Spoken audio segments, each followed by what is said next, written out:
সুন্দরবনের গভীরে মধু সংগ্রহ করতে গিয়ে ভয়াবহ বাঘের হামলা শিকার হয়েছেন এক মৌয়াল। প্রাণঘাতী এই হামলায় গুরুতর আহত হয়েছেন সাতক্ষীরার শ্যামনগরের বাসিন্দা বাবলু গাজী।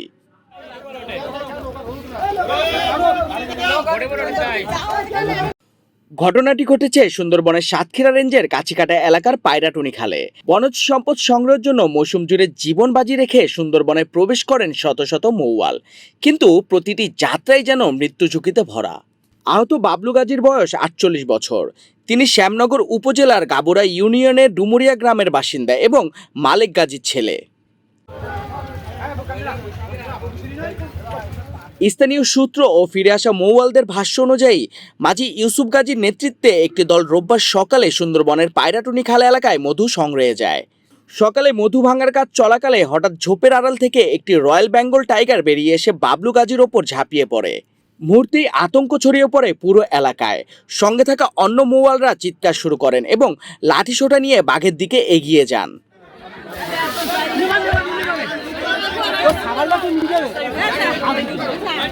তাদের প্রতিরোধের মুখে এক পর্যায়ে বাঘটি জঙ্গলের ভেতর সরে যায়। এরপর রক্তাক্ত অবস্থায় বাবলু গাজীকে উদ্ধার করা হয়। সোমবার সকাল ৭টার দিকে আহত মৌয়ালকে নিয়ে উপকূলে ফিরে আসেন জেলেরা ও সঙ্গীরা। পরে তাকে সাতক্ষীরা মেডিকেল কলেজ হাসপাতালে ভর্তি করা হয়।